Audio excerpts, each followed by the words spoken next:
wabarakatuh.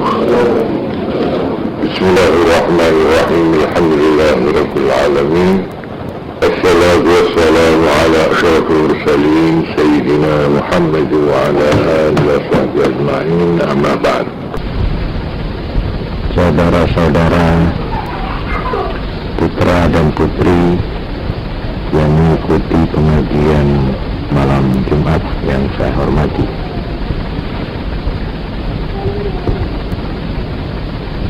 sebenarnya sistem pengajian atau bagaimana sebaiknya pengajian ini diatur, saya sendiri masih mencoba-coba, yaitu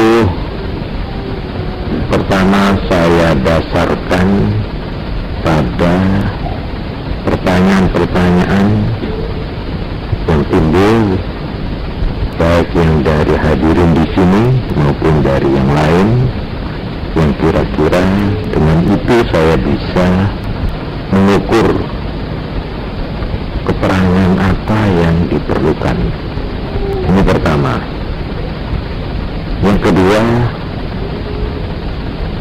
ada yang sudah menyampaikan saran kepada saya, yaitu untuk mengungkap atau menguraikan hal-hal yang misterius, yang serba gaib, yang katakanlah irrasional, yang tidak atau yang tidak terjangkau oleh rasio akal manusia,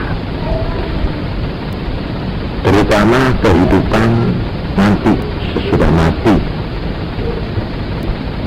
Ini saya pertimbangkan, saya bolak-balik.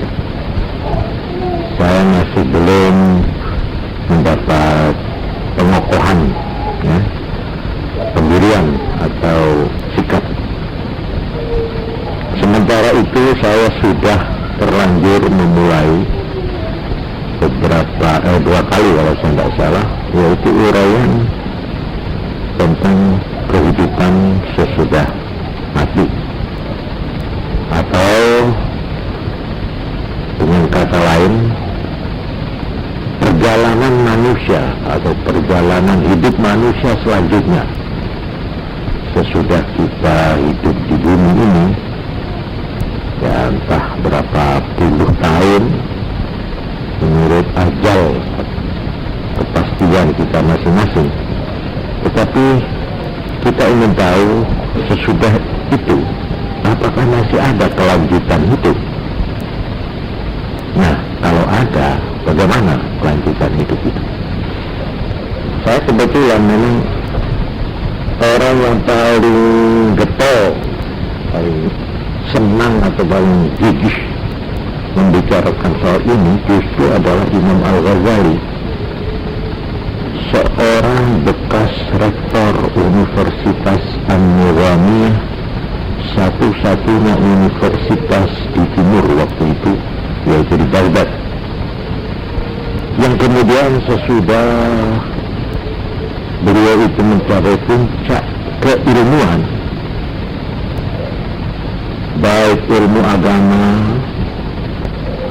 tafsir, hadis, fikih, tauhid, maupun ilmu falsafat, yaitu beliau selama 2 tahun tekun mempelajari alam pikiran Yunani.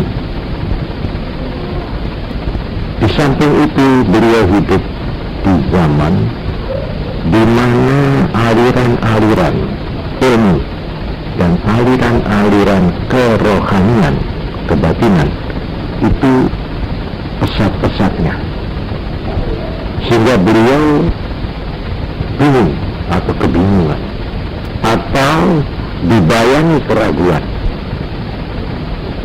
Akhirnya beliau bertekad untuk memulai dari permulaan, yaitu dengan jalan mempelajari secara tuntas masing-masing aliran yang terdapat dari masyarakat waktu itu, aliran-aliran keilmuan dan aliran-aliran kerohanian. Di samping beliau sendiri sibuk mengajar dan memimpin suatu klub atau suatu majelis ilmu di mana para ulama-ulama Baghdad berkumpul pada waktu-waktu tertentu. Beliaulah yang memimpin majelis itu. Orang ini, Al-Imam Al-Ghazali, sesudah mencapai puncak, baik puncak kedudukan sebagai rektor yang dekat dengan penguasa atau gubernur jenderal kota Baghdad waktu itu, atau yang disebut juga Al-Wazir Nizamul Muluk dari kerajaan Bani Saljuk Turki waktu itu. Di samping itu, katakanlah gaji beliau cukup besar, kedudukan beliau cukup tinggi. Sesudah itu beliau akhirnya untuk selama 11 tahun berkelana meninggalkan semua jabatan, semua kebesaran, yaitu mengembara berkelana di padang-padang tandus, sampai akhirnya beliau dari Baghdad mengembara sampai ke Damaskus, Syria. Beliau menempuh perjalanan dan pengembaraan berkelana itu selama 11 tahun. Akhirnya setelah 11 tahun itulah beliau menemukan apa yang selama ini dicari, apa yang selama ini membayang hidupnya, yang berupa keraguan, pertanyaan demi pertanyaan, yang serba misterius, yang serba merupakan teka-teki hidup. Itulah sebabnya maka beliau, hasil yang beliau peroleh selama 11 tahun itu dibukukan dalam sebuah buku besar yang terdiri dari 40 buku yang dijadikan satu, merupakan satu ensiklopedi tentang hidup dan kehidupan ini, yang disebut Ihya'u Ulumuddin, menghidupkan kembali ilmu-ilmu agama. Itu judulnya, nama dari buku besar, himpunan dari seluruh pengembaraan beliau selama 11 tahun, ditambah dengan pengalaman-pengalaman sebelum itu selama beliau menjadi rektor di Universitas Nizamiyah Baghdad. Jadi menurut hemat saya, uraian-uraian beliau ini cukup representatif, cukup benefit, cukup dapat dipercaya, cukup dijadikan bahan pertimbangan dan pemikiran kita. Oleh karena beliau bukan orang tanggung-tanggung, beliau seorang ilmuwan. Bahkan kalau kita lihat bagaimana penilaian ulama-ulama terhadap Imam Al-Ghazali, ini hampir semua ulama menilainya sebagai orang ahli ilmu ketuhanan Islam, teologi Islam, atau ilmu kalam, atau ilmu tauhid. Itu menganggap beliau Imam Al-Ghazali sebagai salah satu tokoh besar dalam bidang ilmu tauhid. Ini dalam tauhid. Golongan ahli hukum Islam atau yang dikenal fikih, fuqaha, beliau pun disejajarkan dengan tokoh-tokoh besar di kalangan ahli fikih atau fuqaha itu. Sejajar dengan nama Ibnu Hajar, Imam Nawawi, imam-imam yang lainnya. HSH, sarjana hukum Islam. Beliau pun dimasukkan dalam kelompok ini oleh mereka sendiri. Ilmu kalam, ilmu tauhid, ilmu tasawuf, ilmu kerohanian Islam, beliau pun dimasukkan salah satu tokohnya oleh mereka sendiri. Ulama-ulama tasawuf, beliau dianggap sebagai tokoh berat di dalam bidang tasawuf. Yang hebat lagi, di kalangan golongan ahli falsafat Islam, filosof Islam macam Ibnu Sina, Al-Farabi, beliau juga dimasukkan salah satu di antara deretan filosof atau ahli falsafat Islam yang terkemuka. Ini beliau. Nah, buku yang besar yang terdiri dari 40 kitab itu dijadikan satu, disebut kitab Ihya. Nah, di sini antara lain saya lihat ada bab pada jilid terakhir, Al-Babus Sabi' fi haqiqatil maut wa ma yalqahu al-mayyit fil qabri ila nafkhatis sur. Bab yang ke-7 dari kitab yang terakhir menerangkan tentang hakikat mati. Apa itu senyatanya, sejatinya yang namanya mati. Wa ma yalqahul mayyit, dan apa yang akan dihadapi oleh yang disebut mayyit, orang mati, fil qabri, di dalam alam barzah, alam kubur, terus ila nafkhatis sur, sampai ditiupnya sangkakala, yaitu mulai orang itu mati, lalu nanti sesudah beratus-ratus ribu tahun mungkin dibangkitkan kembali, tulang belulangnya yang sudah hancur direkatkan kembali, dipulihkan kembali sehingga utuh, lalu dibangkitkan dari kuburannya masing-masing, kemudian mengalami masa yang disebut hari terakhir, al-yaumul akhir, atau disebut hari dibangkitkan dari kubur, disebut yaumul qiyamah, hari kiamat. Kiamat itu artinya berdiri, bangkit dari kubur. Yang dikatakan al-yaumul akhir, hari terakhir, karena inilah hari yang terakhir dari dunia. Sudah itu nggak ada lagi hari, ditutup lalu kehidupan dunia ini, beralih kehidupan yang kekal abadi yang disebut akhirat. Nah, sebelum masuk jadi hari terakhir di dunia, lalu sebelum masuk ke akhirat, ke dunia akhirat, orang ini akan mendengar tiupan sangkakala dari malaikat Israfil.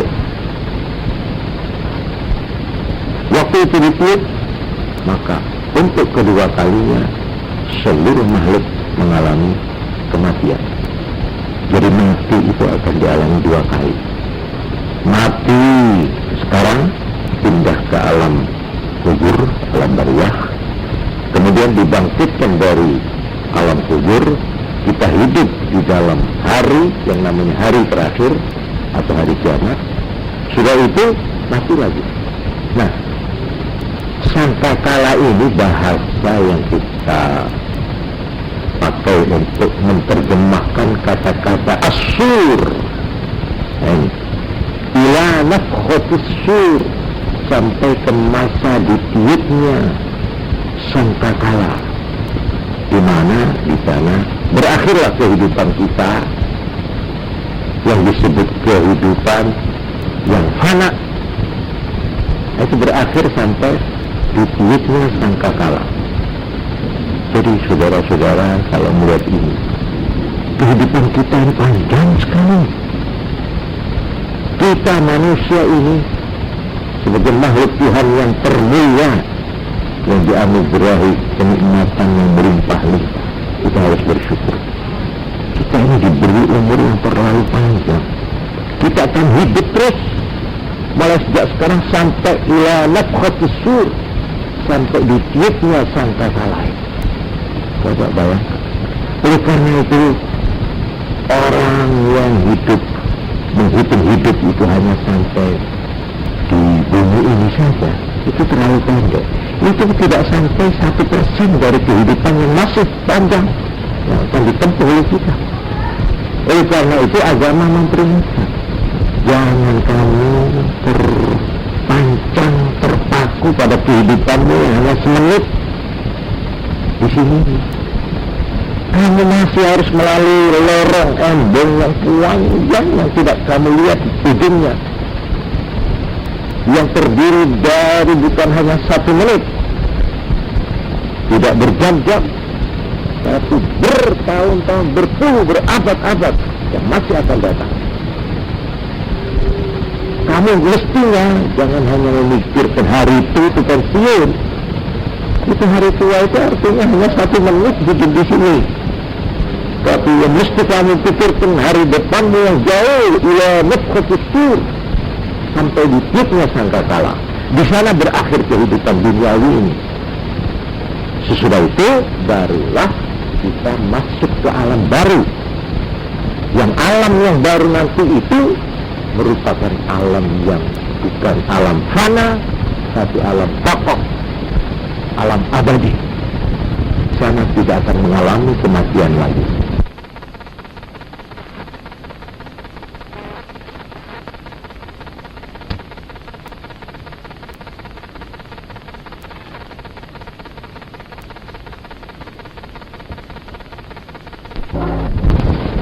Tidak akan mengalami kematian lagi. Di sana tidak mengalami tua lagi, tetap nob, dan tidak mengalami kesusahan lagi, tetap bahagia. Mereka baik perjalanannya selama itu. Nah, itu yang disebut alam akhirat. Nah, orang yang beriman sampai di sana pikirannya, dia berpikir, dia bercita-cita, dia berangan-angan sampai ke sana, bukan sampai hari tua di sini. Umumnya kita cuma mikir bagaimana bisa kalau tua pensiun, anak tenang, bisa rest, bisa tenang, bisa santai, bisa enak. Memang itu juga harus dipikirkan. Tapi kehidupan kita di bumi ini, katakanlah 1 menit, kalau kita lihat jangka hidup yang masih panjang. Nah, untuk melihat masa yang akan datang inilah Imam Ghazali bersedia dengan bersusah payah mengumpulkan baik dalil-dalil dari Quran, dari hadis. Kita tidak akan tahu apa yang akan terjadi besok kalau tidak mendapat petunjuk dari yang membuat segala-galanya, pencipta agung, yaitu Tuhan sendiri. Tuhan memberitakan ini ya, kan besok mati ini. Ini perjalanan diteruskan. Nabi membantu memberikan penjelasan gini. Masalahnya sekarang percaya enggak kamu? Enggak percaya, sudah. Kalau begitu sudah stop. Habiskan umurmu, kebahagiaanmu, kesenanganmu di sini aja. Di bumi ini saja 1 menit ini. Silakan.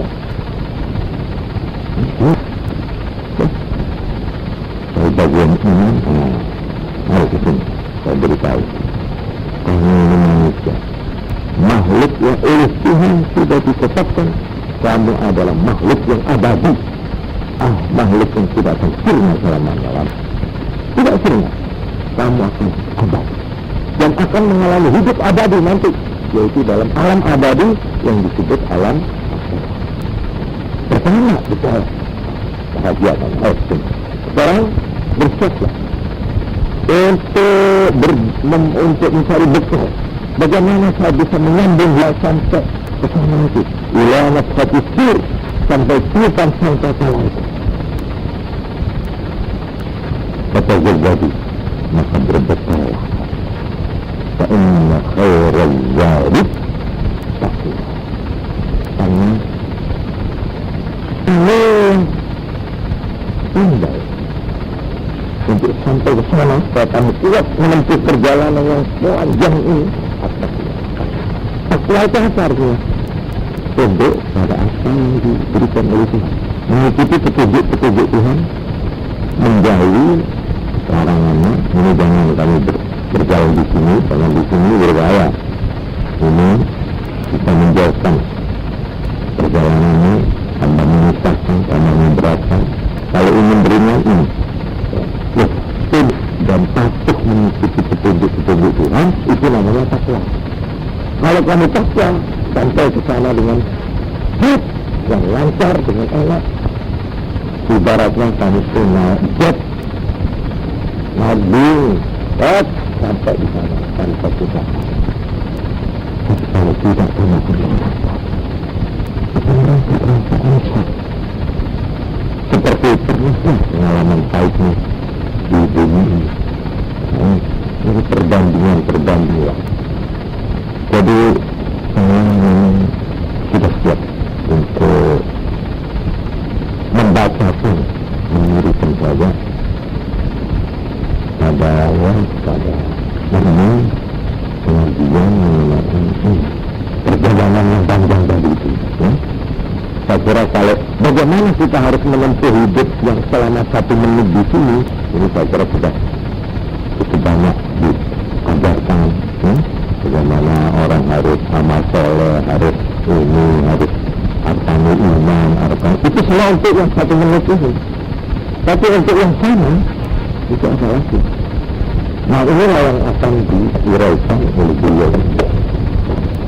Maksud saya akan membaca seayat demi seayat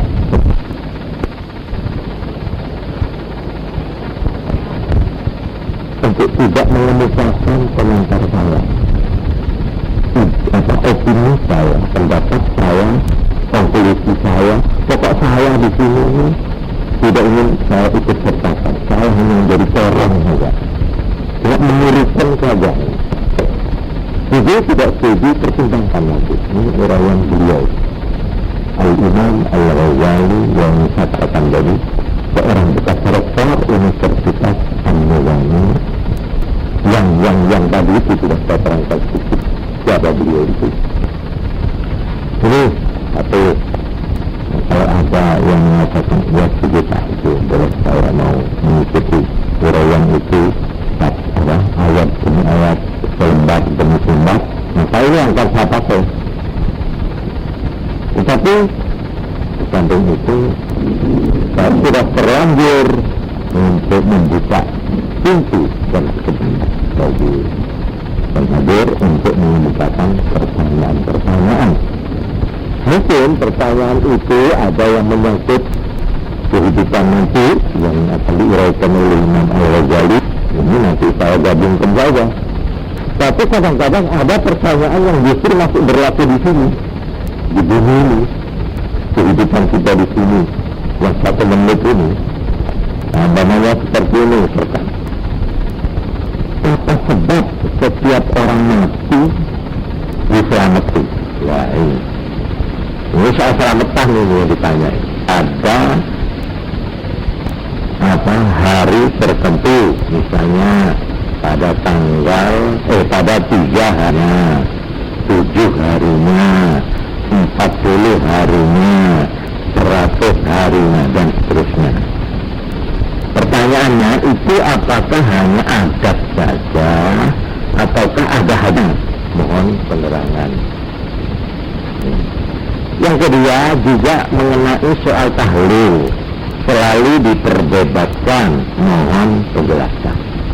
Nah ini kan kalau saya menjawab ini pertanyaan sederhana, tapi untuk menjawabnya ya ini saya kira perlu uraian yang tidak sekedar menjawab, tapi harus sedikitnya mengemukakan dalil-dalil dan bagaimana persoalan ini sangkut pautnya dengan yang lain, ya toh? Lalu yang harus saya dahulukan malam ini, ya, Apakah menjawab pertanyaannya ini dulu, apakah meneruskan uraian saya yang semulai tentang kehidupan sesudah mati?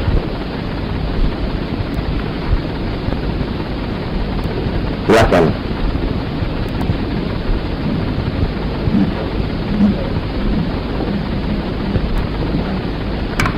Ini pertanyaan sekalipun ditulis dengan menggunakan yang asing buat saya, yaitu taufik.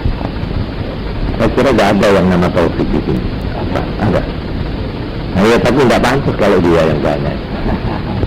Ya, tulisannya lain gitu.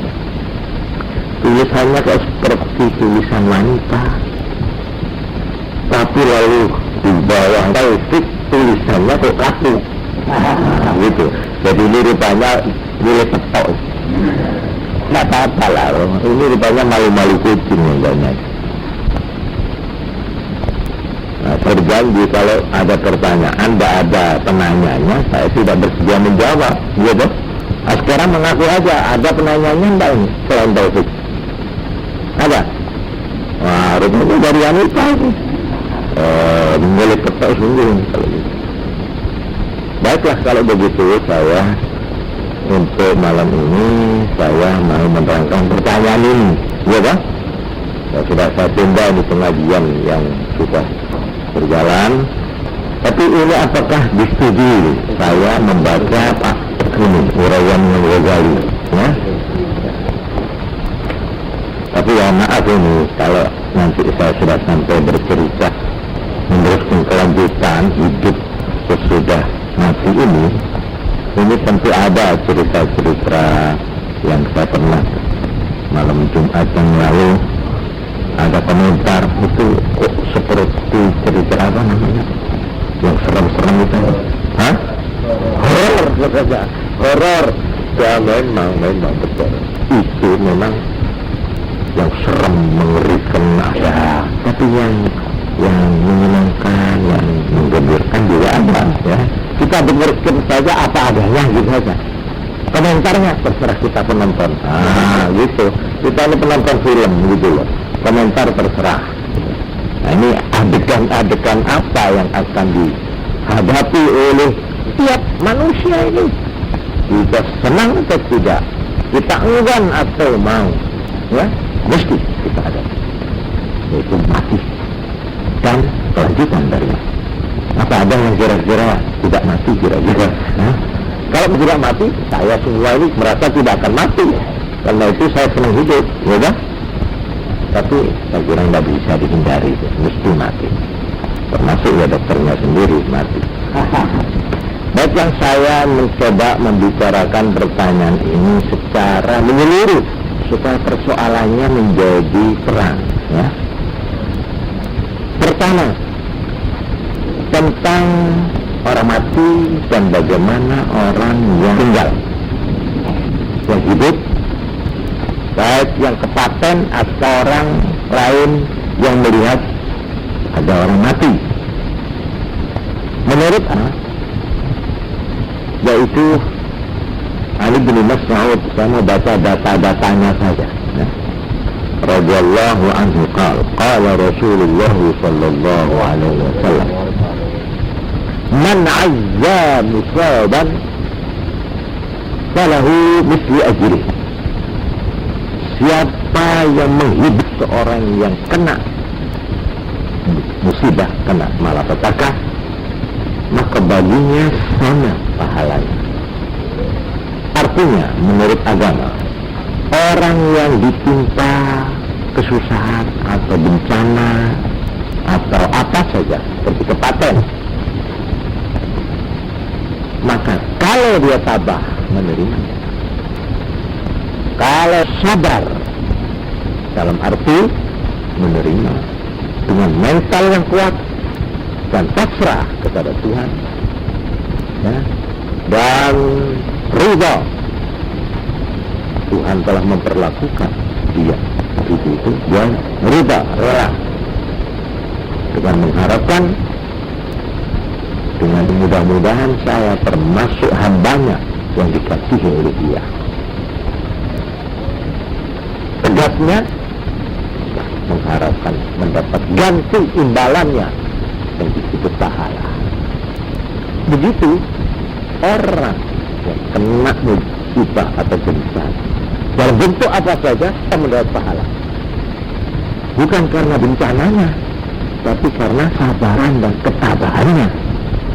Jadi kalau ada orang sakit atau keran atau kebruan atau kecelakaan atau kerugian kalau jaga, itu juga termasuk musibah itu loh, bencana. Tertipu oleh orang dalam perdagangan sehingga atau dia menerima cek kosong namanya ya, itu musibah itu termasuk malapetaka. Nah, bagaimana mental orang ini kalau dia itu sabar? Sabar itu apa? Sabar itu artinya tidak ada shock, tidak kegoncangan sehingga dia pingsan atau dia lalu grogi atau dia lalu hilang kesadarannya atau itu tidak normal lagi pikirannya. Nabi bersabda, innamas sabru indas-sadmatil ula. Yang namanya sabar itu justru pada pukulan pertama. Nah, itu yang diuji. Kuat kan enggak? Nah, kalau kuat maka dia diberi pahala. Pahalanya orang kuat menahan ini di dalam Quran dikatakan innama yaffas-sabiruna ajrahum bighairi hisab. Hanya orang yang tabah terhadap bencana ini lah yang akan dibalas oleh Allah tanpa hitungan. Berapa? Jangan tanya berapa, terserah saya nanti. Itu salah ya. Karena itu nilai orang yang tabah menghadapi musibah itu digambarkan oleh Ibnu Abbas, pernah saya beri keterangan ya. Sabar itu ada 3, ya kan? Ini peranan itu baik kita yang hadir artinya di keliling itu maupun orang yang ketaatan itu sendiri, ini yang mau dilihat oleh Tuhan ini. 3 ini. Sabar ala ta'ah, sabar melaksanakan tugas kewajiban. Sampai di mana dia? Sampai tuntas apa mandek di tengah jalan? Ini, itu namanya sabar dalam arti kontinu, tabah, konstan, ya, sampai tuntas. Baik itu dalam arti menjalankan tugas agama, ya, maupun tugas-tugas lain. Ini dari situ, wah orang ini boleh pegawai yang bagus, atau ini pemimpin yang bagus, ini tokoh yang baik. Karena dia kalau sudah menerima tugas, dia tidak akan berhenti sebelum selesai, ya kan? Nah, ini dinilai ini ketabahan ini, juga oleh Allah dinilai. Ini satu. Ini menurut Ibnu Abbas nilainya 300 derajat. Ini untuk perbandingan saya, 300 derajat. Ada lagi orang yang digoda tengah menjalankan tugas, beda macam-macam rayuan yang mau menyelewengkan perjalanannya. Nah, ini yang disebut maksiat itu, atau durhaka kepada Tuhan, penyelewengan, manipulasi, ya, korupsi,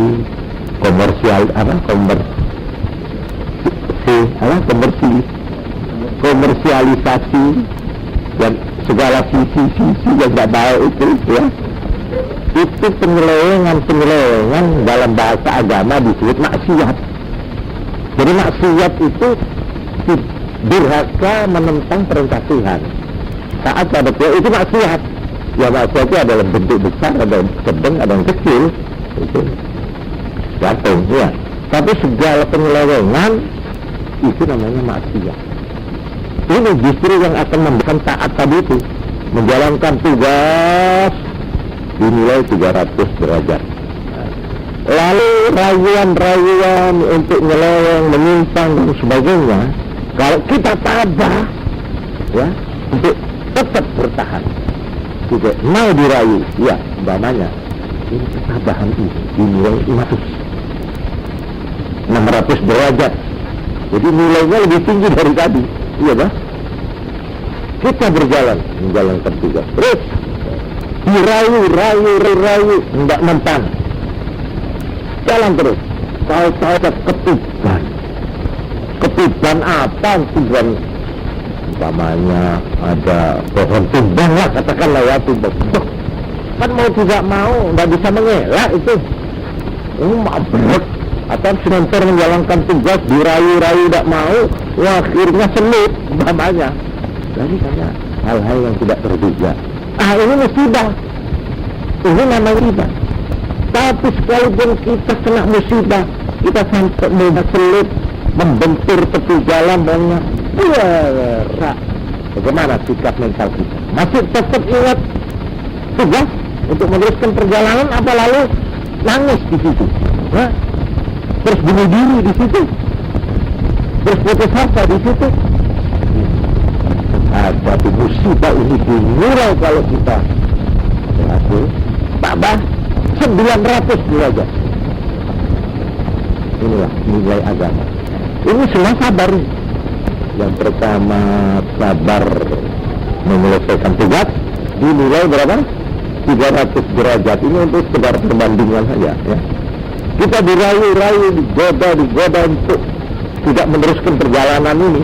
Kita lawan, tabah bertahan, kita dinilai 600 derajat.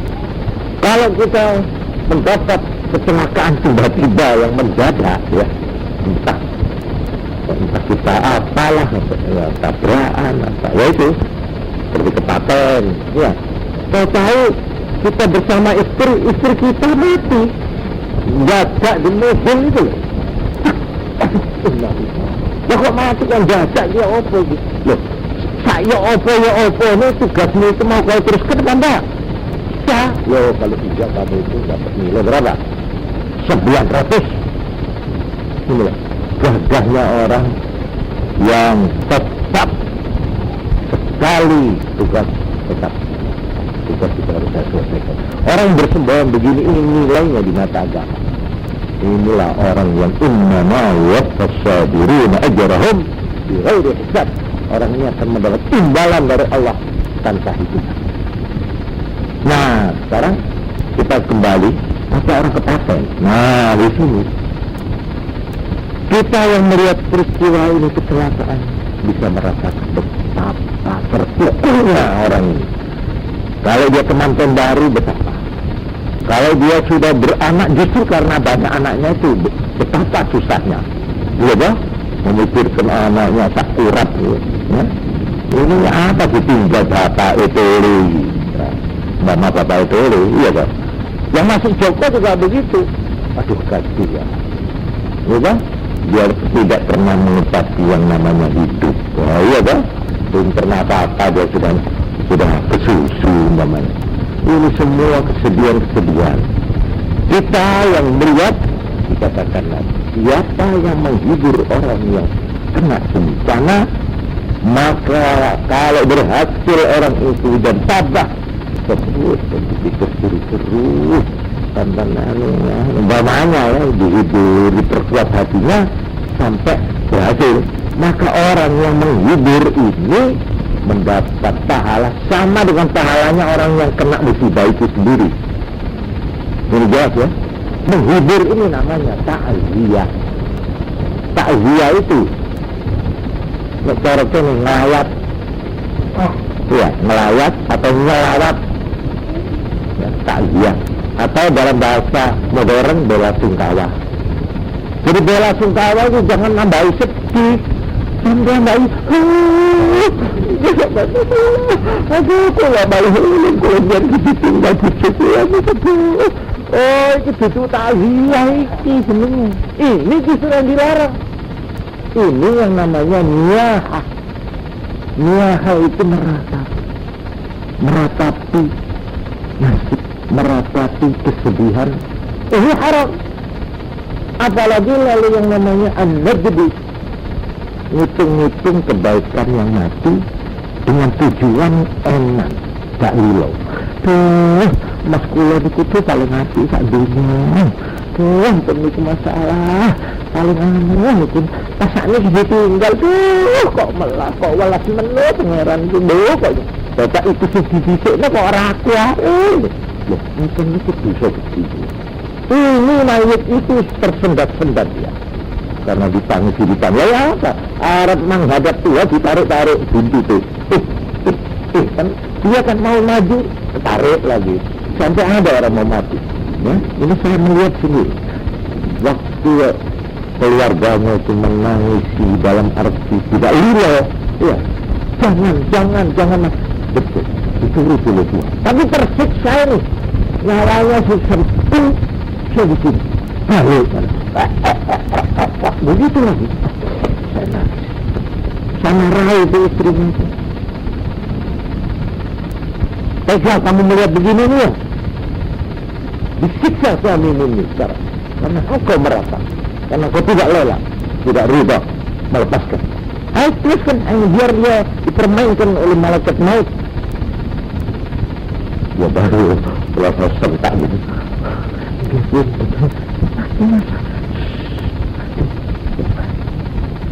Ini betul-betul sabda Nabi.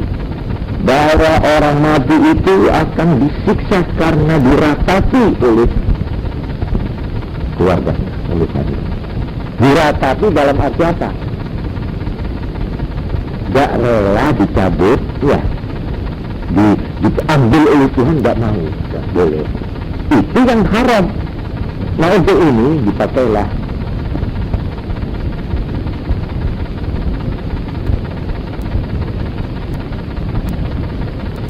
coba ini saya teruskan dulu tentang hadis-hadis.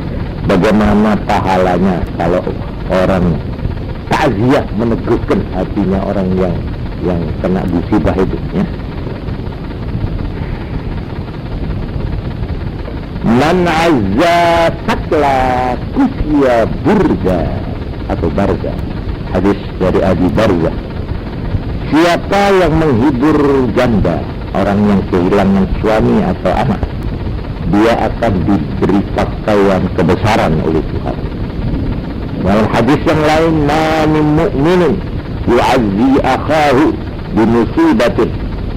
Tidak ada seorang yang beriman yang mentakziah, menghibur saudaranya karena malapetaka, illa kecuali kasahullahu azza wa jal, nanti dia akan diberi pakaian oleh Allah min hulalil karamah, dari pakaian kebesaran yaumal qiyamati, pada hari kiamat.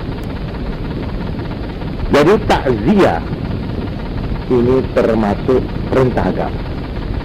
Jadi ngelawat atau apa? Ngelayat atau ngelawat, ini yang benernya yang mana ini? Nah, orang bener ini kalau nyebut ngelawat. Tapi kalau di Jawa Tengah apa itu ngelayat. Maksud bener itu ngendi? Apa itu ada bener? Nah, ngelayat itu sunat. Sunat. Yang namanya ngelayat bagaimana? Ada 4. Ini supaya kita tahu apa yang harus dilakukan waktu kita itu ngelayat atau ngelawat, ya. 1, wal amru bis sabri, yaitu menganjurkan supaya tabah menghadapi, entah dengan bahasa redaksi bagaimana, terserahlah. Bagaimana orang yang ketaatan itu suka tabah menghadapi musibah ini. 1. Walhamdu alaihi biwa'adil ajri wa tahdhir minal wizri bil jaza, memperingatkan janji pahala dari Tuhan buat mereka yang tabah, dan memperingatkan orang itu ancaman Tuhan kalau sampai dia menyesal, gelo, tidak terima, ngersulo, dan sebagainya. Ini memperingatkan bagaimana agama memberikan pahala kalau tabah, sebaliknya kalau ngersulo bagaimana ancamannya. Ini yang kedua yang harus. Nomor 3, waddu'a ulil mayyit bil maghfirah. Takziah itu yang ketiga, mendoakan kepada yang mati supaya mendapat ampunan. Jadi bukan main domino, bukan. Di situ ada toh cara belasungkawa model yang lain-lain itu ada itu. Situ lalu ketawa-ketawa, main-main, minum-minum, tak main. Itu nggak tepat cara agama Islam lo ya. Mestinya kita doakan malahan.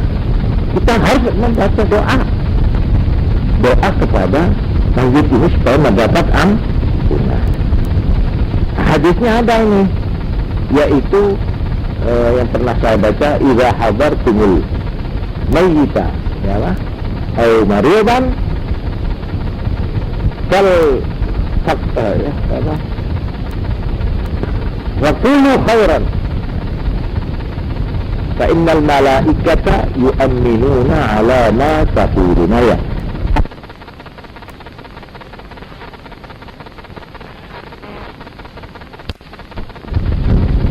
Innal malaikata yu'minuna ala ma taquluna ya.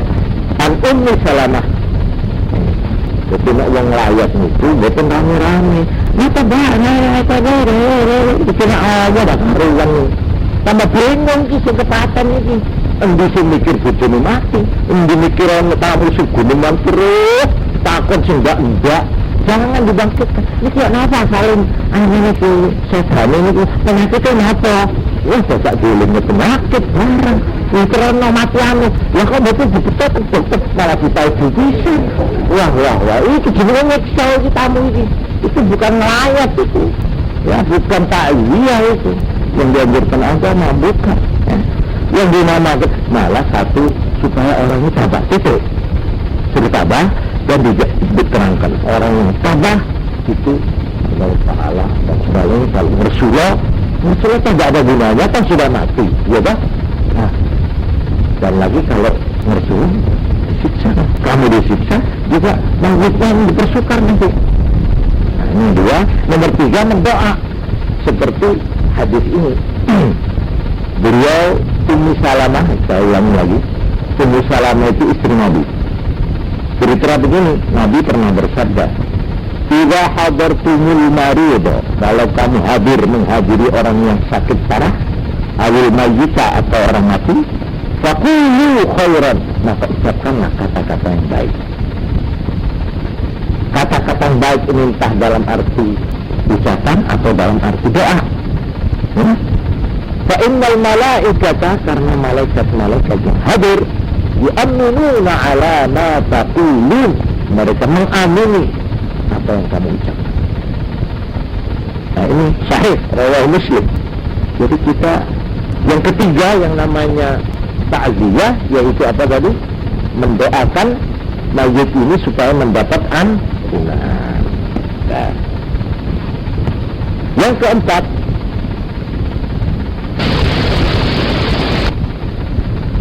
walil hayyi bijabril musibah, mendoakan yang hidup, istrinya atau suaminya yang masih hidup, doakan mudah-mudahan dia dapat imbalan, dapat ganti, dapat apa itu perlindungan dari Allah yang lebih baik daripada ketika yang mati itu masih hidup. Jadi kita mendoakan yang hidup, ya bukan mendoakan supaya lekas-lekas dapat suami baru, bukan, atau lekas-lekas mendapat istri baru, bukan. Jangan begitu, itu menusuk perasaan itu, ya, nggak kena itu. Tapi kita mohon begini, ya Allah, yang dicabut suaminya atau istrinya ini, ya, mudah-mudahan ulahmu, jangan engkau kurangi perlindunganmu, perlawananmu, ya, terhadap dia. Bahkan kami mohon, lebarkanlah rezekinya, karena dia sekarang sudah kehilangan. Itu yang betul. Banyak orang perempuan ini, kita ini, ketika ada suaminya, hidupnya itu biasa. Orang semua khawatir waktu dia ditinggal suaminya, dia akan menderita. Justru sebaliknya, rezekinya dibuka oleh Allah, sehingga dia itu ketika suaminya malah bagi rezeki dia perempuan ini. Ya entah, biasa saja, malah kita ini cukup. Adik-adiknya itu, anak-anaknya, bisa dikawinkan semua dengan cara yang di luar dugaan. Ini betul, saya berani menjadi saksi. Saya cuma malu menyebut siapa-siapa janda yang begitu. Tapi saya banyak itu maksud. Jadi Allah Subhanahu wa Ta'ala bukanlah zalim. Tuhan tidak kejam kalau dia mencabut suami orang itu atau istri itu, apa hikmah? Justru ini sendiri ya merupakan testing ujian iman toh. Nah inilah jadi saya maka di sini ada suatu lafal yang secara bahasa Arabnya yang perlu diucapkan. Ini boleh diingat-ingat ini ya. Azzamallahu ajrak atau a'zamallahu ajrak. Ini kita berbela sungkawa kepada orang kepaten. A'zamallahu ajrak, mudah-mudahan Allah memberi pahala ibu dengan pahala yang besar. Ini satu, a'zamallahu ajrak wa ahsana ilzam, dan mudah-mudahan Allah lebih baik menghibur engkau terhadap malapetakamu itu, engkau akan mendapat hiburan dari Allah yang lebih baik. Wa ghafara limayyitik, dan mudah-mudahan Allah mengampuni orang yang matimu, atau mayitmu yang mati. Wa jabara mustak, dan mudah-mudahan malapetaka atau musibahmu ditendel oleh ibarat golongnya ini ditendel oleh Tuhan. Au akhlasa alaik, mudah-mudahan kamu diberi ganti imbalan lebih baik. Tapi ya jangan disebut mudah-mudahan dapat suami yang baik, jangan. Yaitu saya sendiri, jangan begitu. Itu dosa itu. Orang susah lah dipimpin. Nggak boleh, itu frikik itu namanya. Ya. Jadi inilah ucapannya tiganya. Mudah-mudahan engkau mendapat pahala yang besar ya atas niat ini. Mudah-mudahan Tuhan akan memberikan hiburan, penenang. Mudah-mudahan jenazah atau mayitmu, yaitu suamimu atau anakmu, akan diampuni dosanya oleh Allah. Dan mudah-mudahan malapetakamu ini sekaligus pimpinan agama kalau takziah, ya. Takziah itu hanya dianjurkan sebelum lewat 3 hari sesudah mati. Jadi dari mati itu tidak boleh lewat 3 hari. Itu sunat mendapat pahala. Kita takziah melakukan bela sungkawa itu batasnya berapa? 3 hari. Ini yang baik, yang sunat. Hari berkabung itu adalah 3. Itu masih aneh kan, masih susah, masih sedih ya. Nah, lebih dari 3 hari makruh. Lebih dari 3 hari kurang baik. Jadi namanya sudah 1 minggu ada orang datang. Oh Mbak Yu, tangan kepaten. Iya 1 minggu. Aduh ya. Ini membangkit ini. Mengingatkan lagi, saya sudah terhibur. Sampai mewek saya nangis lagi. Nah ini malah Mbak bagus. Karena itu diberi batas. Bela sungkawa itu hanya berapa? 3 hari. Ini ada kata-kata 3 hari. Kemudian ada lagi sabda Nabi Muhammad sallallahu alaihi wasallam. Waktu Ja'far ibn Talib itu apanya ya? Misalnya tadi gugur. Itu keluarganya dalam keadaan prihatin, bela sungkawa. Nabi lalu bersabda kepada sahabat, isma'u li'ali Ja'far ta'aman. Bikinlah makan untuk keluarga Ja'far. Waqad ja'ahu ma yashghaluhum, karena telah menimpa mereka yang membuat mereka sibuk, membuat mereka prihatin. Ini hadis Hasanahu Tirmidzi wa Sahhahahu Hakim. Jadi pada waktu keluarga Ja'far itu kepaten, itu tetangga-tetangga diajari oleh Nabi supaya mengantarkan makanan ke rumah itu. Karena orang yang ketahuan itu sudah tidak sempat untuk memikirkan makannya, ya, memasak-masak dan sebagainya. Jadi inilah asal teratur itu, ya, adat istiadat yang berlaku. Kalau ada orang mati, ada yang bawa beras, ya kan? Ada yang bawa gula, ada. Ini hadis ini, ya, ini hadis sahih, di mana Nabi menganjurkan kalau lepasnya disuruh bikin masakan yang sudah matang, suruh antarkan kepada keluarganya Ja'far yang ketahuan itu, karena waktu itu keluar itu sibuk memikirkan yang mati itu. Nah, maka oleh karena itu, ya, sekarang timbul pertanyaan, bagaimana kalau orang yang ketahuan itu sendiri sudah ditimpa kesusahan, kapan masih harus menyiapkan makanan-makanan, masih harus dia itu bersusah yang masak-masak untuk menghormat mereka yang ngelawat atau ngelayat tadi itu. Bagaimana?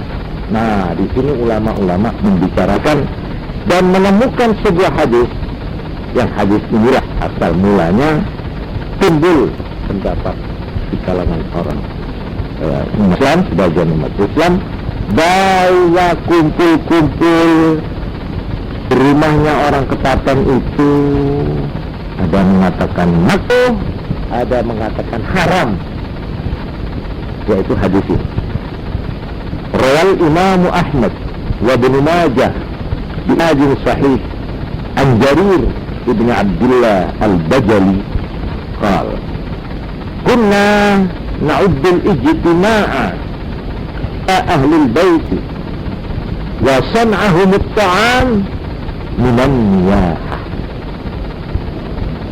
Kami sahabat-sahabat Nabi, ini kata seorang sahabat namanya Jarir ibn Abdullah al-Bajali, na'uddul ijtima', menganggap kumpul-kumpul ila ahlul bait, yang punya rumah, yang ketahuan itu, wasun ahum at-ta'am, dan mereka membuat makanan, menyiapkan makanan, itu kami anggap atau kami hitung minan niyaha, termasuk niyaha. Apa niyaha? Niyaha itu yaitu mersuo, meratapi yang mati dalam arti gak terima. Jadi ditafsirkan di sini niyaha wa wajhu abdihi minan niyaha ma fihi min shiddatil ihtimami bi amril hazan awi bi amril huzn. Dari sudut mana kok dianggap ini sebagai suatu niyaha? Oleh karena terlalu memperdalam dan terlalu mempersangat prihatinnya dan kesusahannya orang yang tertimpa musibah ketahuan itu. Kemudian di dalam penjelasan lebih jauh, apa itu niyaha? Dalam bentuk apa niyaha itu? Yang diharamkan yaitu satu, al-buka'u ma'araf is-saut wan najdi wa haram minal kabair. Ini penjelasan ahli hukum Islam atau fuqaha. Yang dimaksud niyahah ialah menangis dengan mengangkat, menyaringkan suara, bengok-bengok, melolong-lolong, ya? Jadi nangis yang keras itu niyahah. Itu tandanya gak terima itu. Aduh, kok bapak itu kok ditinggal aku, kok mentolakannya. Ya ini gak boleh, ini haram. dan termasuk dosa besar. Nah, yang najib dan najdi, ngitung-ngitung keapian wong itu. Jadi kebaikannya itu hilang sekarang karena mati. Itu disesali, ditangisi, dirata. Begini ini niyaha. Ini kan tidak menerima artinya. Hanya diharamkan ininya loh. Ini satu. Nomor dua, wasyakku thawbin wa mislih. Wasyakku thawbin, merobek baju. Samanya itu sambil merobek tubuhnya, iya. Atau terus apa? Kotrek-kotrekan fotonya dirusak. Lemari ini dihidur. Ini haram ini, haram ini. Ini termasuk niyaha, tidak terima ya. Juga wa mislismul khudud, mentinggi itu lebih. Itu coba-coba itu. Apa? Kita mati. Ini dosa, ini dilarang. Ya, tidak usah selamatan begitu aja haram begitu. Gulung-gulung namanya, dosa itu. Itu yang semuanya tersiksa itu. Karena dia digodeli oleh keluarganya. Ya nasyur syar, nah ini. Dan nguri-nguri rambut tidak dikelung dia. Subrawut kabeh sampai elek rupanya. Ada lagi di sini wa taswidul wajhi wa thiyab, membikin hitam mukanya secara coret namanya, ya, wasiat dan bajunya, sebarang. Aku sangat jatuh,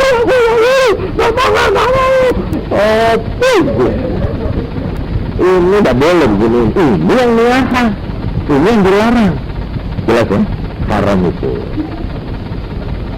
Jadi Kanjeng Nabi Muhammad sallallahu alaihi wasallam menegaskan soal yang dimaksud niyaha ialah dalam sabdanya laisa minna, tidak termasuk kita.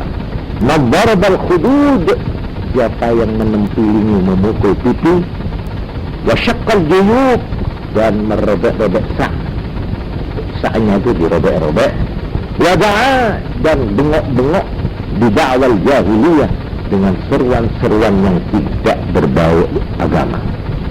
Jahiliyah. Ya entah dengan cara, kenapa adik mendahului aku, mamanya. Bukankah baru kemarin kita di jembatan, mamanya. Apa itu? Nggak boleh itu. Apa kata-kata apa itu? Ya, ini hanya kesenian ini Pak, kesusastraan, deklamasi terakhir katanya. Nggak usah deklamasi ya. Itu yang dinamakan wajah dakwal jahiliyah yang tidak berbau agama Islam. Tetap. Wa qala sallallahu alaihi wasallam, an-naihatu idza lam tatub, orang yang niyaha, artinya orang yang melolong-lolong, yang nangis-nangis tadi itu, idza lam tatub, apabila dia tidak bertobat, tuqamu yaumal qiyamah, dia akan dibangkitkan di hari kiamat, wa 'alaiha sirbalun min qatiran, dia akan pakai baju terbuat dari qatiran, wa jara'un min jirab, pokoknya dia akan disiksa berbaju aspal yang panas, ya, dan diberi siksaan lah pokoknya orang yang niyaha. Artinya dengan ancaman ini berarti orang yang niyaha itu termasuk dosa besar, bukan haram saja, dosa besar. Orang melolong-lolong, ya, sampai gulung kuning, muti-muti mukanya itu seperti orang edan, itu termasuk dosa besar. Apa maksudnya? Intinya apapun perbuatan yang yunafir ridha bil qada'i wal qadar, yang menunjukkan tidak rela menerima takdir Allah, ya, musibah ini diterima dengan rasa jengkel, dengan rasa marah kepada Tuhan. Kenapa suami saya, kenapa istri saya diambil? Nah, ini tidak ridha. Ini yang penting, wa yadullu 'ala al-jaza' dan menunjukkan atas rasa kecewa, wasukhut dan marah. Ini yang dilarang. Sudah jelas ya. Nah, tadi sahabat Jarir bin Abdullah Al-Bajali mengatakan kumpul-kumpul di rumah mayit dan membuat makanan itu kami anggap sebagai niyahah. Nah, di sini orang menggunakan pikirannya.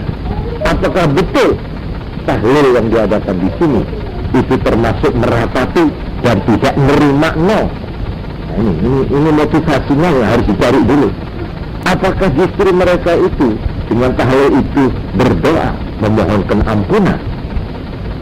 Nah, di sini karena itu akhirnya ulama mengatakan paling netral makruh. Paham sudah ya? Paling netral makruh. Jadi orang kumpul-kumpul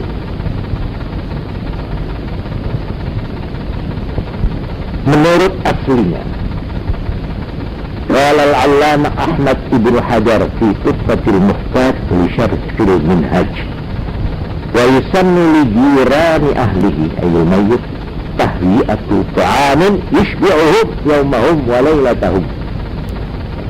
Disunatkan bagi tetangga-tetangga orang yang kepaten untuk menyediakan makanan yang bisa mengenyangkan orang yang kepaten sehari semalamnya. Jadi sehari semalam itu bagaimana orang yang kepaten itu jangan sampai memikirkan soal masak-memasak, dicukupi oleh tetangga-tetangga. Ini sunat. Karena hadis tadi itu, lil khabarus sahih, isna'u li ali Ja'far ta'aman faqad ja'ahum ma yushghiluhum. Malah dikatakan orang yang kepaten itu suka dipaksa makan. Dan mungkin mereka itu diterteri, diberi makanan itu malah malu. Tapi supaya dimakan, sebab makan itu ya mungkin karena dia terlalu shock sehingga tidak mau makan, paksa makan supaya dia pulih kembali normal anunya itu ya. Kalau orang tidak makan kan malah tambah karuan. Ini aslinya ini. Nah, lalu di sini beliau mengatakan wa ma'atidah, dan apa yang dibiasakan. Tapi kalau orang yang niyahah, artinya wa yahrumu tahyi'atuhu lin-na'ihat bi'annahu i'anatun ala ma'siyah. Kalau yang punya yang kepaten itu melolong-lolong, meratap-ratap, bengak-bengok, tidak terima, kok menyuai makanan haram. Yang memberi makanan haram, yang ingin melindungi, kalau tambah kuat dia melolong-lolong, kayak diberi makan, tambah bati gitu. Nah, itu. Jadi biar dulu, biar kalau dia sudah tenang, sudah reda, ibarat kopi itu sudah ngenek, nah wis mengisar kabeh, lagi kenapa mbak gitu, itu nonton seketi, itu nonton berkesan, ini kelihatan abang kan biasa di sini. Yang abang itu apa namanya tidak toh, tetangga toh, pinggir si bawang apa ya, itu kebiasaan di sini. Itu cocok dengan ini, sunat ya, membantu. Jangan dibebankan pada uangnya yang punya, jangan. Jadi diusangi timbangan berat, jangan urunan gotong royong. Nah ini harus dihidupkan ini. Jadi ini artinya meringankan beban, ya kan? Tapi kalau kita yang kepaten dijauhi, ini ada biayanya cuma berapa ini? 100.000. Wah. Itu aku mikir malahan di sini dikatakan kalau uang mayit, kalau mayit itu punya utang, lalu hartanya peninggalannya itu lalu diambil untuk selamatkan, haram. Karena utang harus didahulukan. Nah, ini. Jadi harta miliknya orang yang kepaten ini yang harus didahulukan tiga sebelum dibagi waris. Pertama, untuk sekedar menyelenggarakan penguburannya, biaya penguburan boleh. Ini diambilkan pertama. Ya berapa kan tidak banyak kan? Untuk kelengkapan, ya, untuk itu. Ya, syukur kalau ini tidak usah dikeluarkan dananya dari gotong royong anak-anaknya atau keluarganya, lebih baik. Terus yang kedua, utang harus dilongi dulu. Jadi uangnya berapa? Namanya katakanlah 10 juta. Nah, sekarang pinjamannya pada bank berapa? Perkadaannya berapa? Harus dikurangi. Katakanlah sampai umpamanya tinggal 2 juta. Yang 8 juta untuk membayar utang. Harus itu, tidak boleh itu. Itu. Kalau dia berkewajiban zakat dan belum zakat, harus dikurangi zakatnya. Sebelum diwaris. Jadi tidak boleh terus merem, ayo anaknya 3 terus dibagi. Tidak boleh. Tidak boleh, itu tidak sah. Harus kasihan itu nanti ini dikeciin, nanti hiburan itu loh. Punya tanggungan itu dia gitu. Masa kita mau menari-nari di atas penderitaan orang tua kita? Ya, karena itu kalau kita menjadi ahli waris tidaklah tahu diri, ya. Jadi kita itu dahulukan kepentingan mayit. Satu, bagaimana dia dapat ditanggung sampai selesai. Seperlunya diambil. Yang kedua, utang itu utangnya harus diselesaikan. Jangan kesusu dibagi, karena itu biasanya pembagian waris itu nanti kalau sudah berapa harinya gitu loh ya, entah 100 hari, entah berapa harinya, pokoknya sudah perhitungan utang itu sudah selesai. Nomor 3, apakah dia itu punya tanggungan zakat atau enggak? Kalau dia kaya loh, kalau punya tanggungan zakat ya harus dikeluarkan dulu zakatnya. Malang ada lagi, keempat. Apakah dia sudah berkewajiban haji atau belum? Kalau dia sudah berkewajiban haji tapi belum dikerjakan, juga harus. Nah itu karena itu ada yang menghajikan orang mati kan ada itu. Nah itu caranya sudah murah sekarang, artinya gampang. Tidak harus orang itu diongkosi dari sini langsung ke sana, tapi harus orang yang sudah haji. Ya?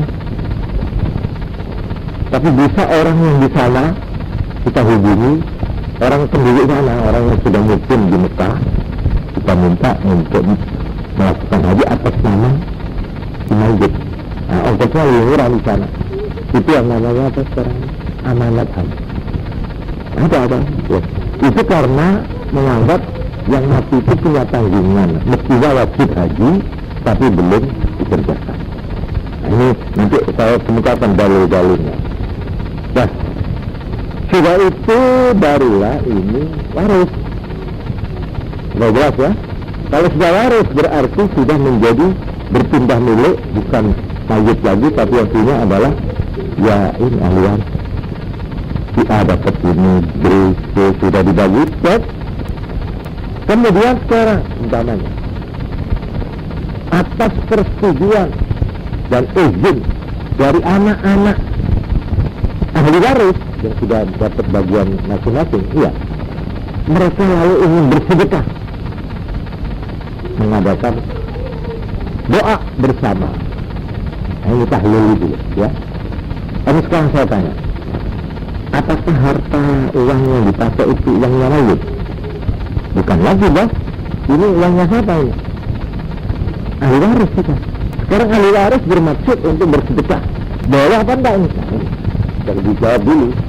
Nanti saya kemukakan dulu. Jadi yang dilarang yaitu apabila selamatan itu menambah beban yang ini yang tidak sesuai dengan sabda Nabi tadi, justru Nabi menyuruh tetangga-tetangga untuk membuatkan makanan buat yang kepaten supaya untuk meringankan beban itu. Apakah itu berupa makanan sudah matang, apakah berupa bahan-bahan seperti yang dilakukan di sini? Ya ini, apa betul keterangan saya bahwa di sini kalau ada orang kepaten tetangga itu ngirim-kirim itu. Apa betul enggak? Istri-istri ini loh, yang hadir. Apa diambilkan dari uang nyala ketaatan atau gotong tetangga? Nah, di sini pertanyaannya, dilarang tidak dilarangnya, baik tidak baiknya di sini. Kalau itu menambah beban yang ketaatan, tidak baik. Kalau sedikit makruh, ya makruh. Tapi kalau diambilkan dari mayit yang punya utang, haram. Mengurangi harta apa? Mayit yang punya utang atau punya kewajiban tadi itu loh. Nah itu nggak boleh. Tapi kalau memang makanan yang disediakan di situ itu dari gotong royongnya tetangga dan teman-teman, oh bagus, itu sesuai dengan anjuran Nabi, isma'u li ali Ja'far ta'aman faqad ja'ahum ma yusbilu. Ini jelas mbak ini persoalannya. Ini satu tanya satu-satu supaya kita tahu dari segi mananya harus dilihat itu. Bagaimana? Apa yang bertanya merasa sudah terjawab ya? Siapa yang merasa bertanya atau mendengar?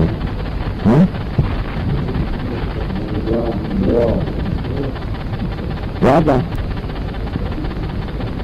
Sekarang saya bertanya kepada hadirin, apakah orang bertahlil titik beratnya itu apa?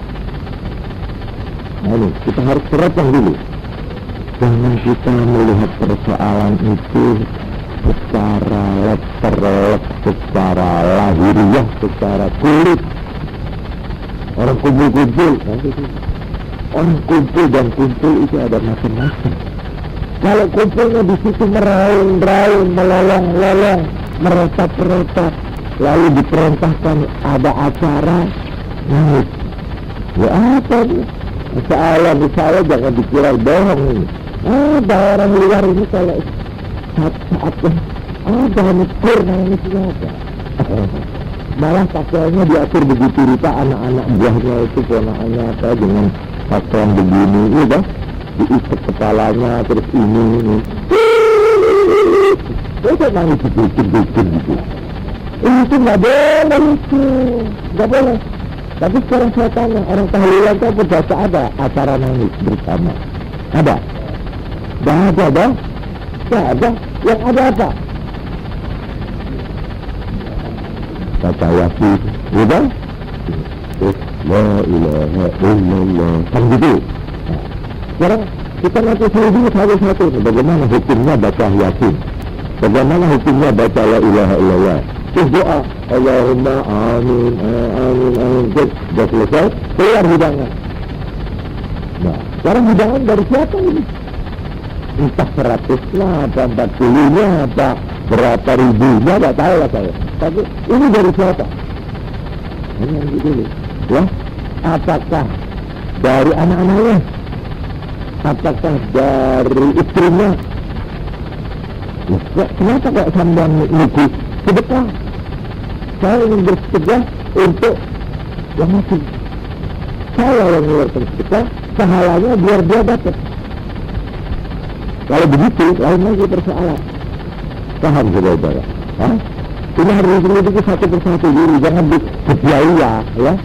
Ya itu sunnah, itu haram, itu bid'ah, itu baik, nanti dulu dilihat dulu bagaimana ini. Ini supaya kita itu objektif, ya, di dalam menghadapi masalah begini. Memang ada orang yang tidak senang tahlil, sebenarnya cuma satu. Janganlah membuat melarat orang, jangan menambah melarat orang yang sudah melarat. Ada itu, iya kan? Janganlah orang yang sudah memikul beban ditambah beban. Ada nggak itu ucapan? Itu logis itu. Itu betul. Cuma sekarang maksud sampai begitu apa? Hantam keromo semua orang yang selamatan itu begitu. Nah, itu dulu, iya kan? Oleh karena marilah kita membenahi masalah ini secara tenang. Gunakanlah Apa pegangannya? Nah, untuk ini saya minta maaf ini. Saya terpaksa tidak bisa memberikan atau menuntaskan keterangan malam ini. Saya akan mengemukakan minggu depan. Bagaimana dan apa yang dilakukan orang ketika melakukan tahlil dan apa dalilnya, baik Quran maupun hadis. Ini saya janjikan dalam Jumat yang akan datang. Yang terpaksa acara itu tadi yang pertama itu, yaitu untuk kitabnya Imam Ghazali tadi itu loh, yang untuk kelanjutan hidup nanti itu saya terpaksa ya tunda dulu. Jadi ini belum selesai jawaban ini. Dan memang mengatakan ini pertanyaannya sederhana sekali, tapi oleh karena masalahnya ini saya anggap masalah yang perlu dipahami terutama oleh angkatan muda, oleh generasi muda, ya, maka perlu ini dijelaskan secara agak terperinci sedikit, ya.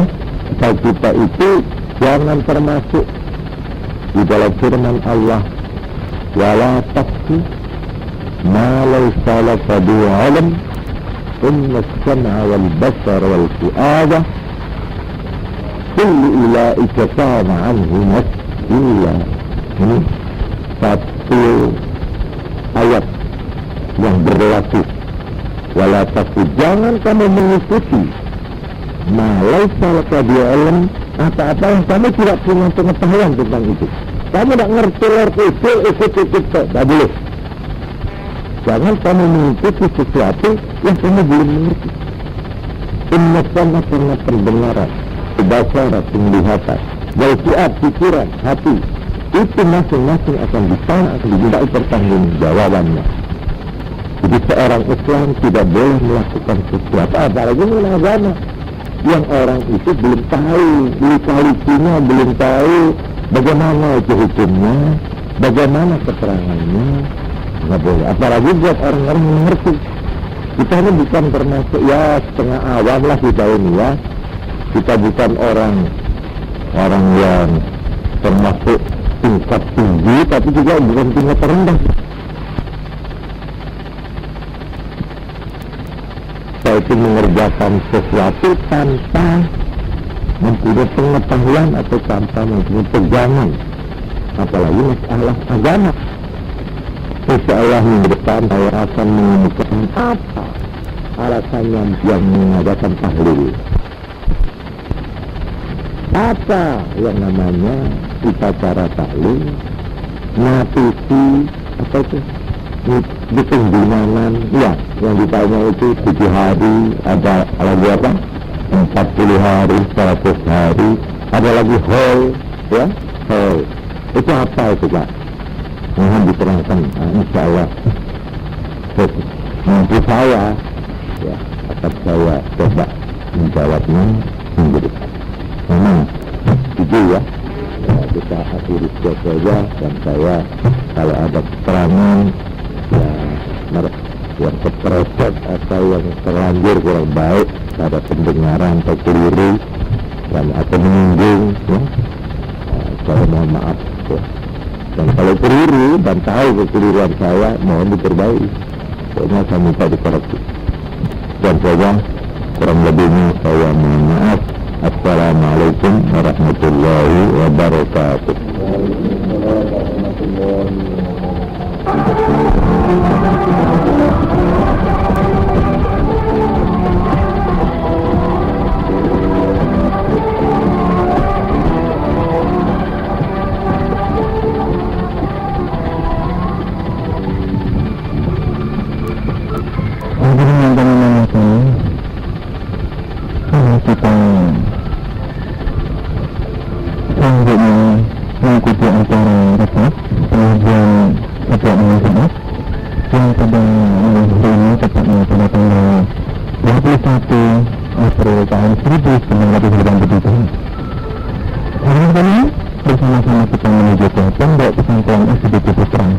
Untuk mendengarkan dan meresapi acara ceramah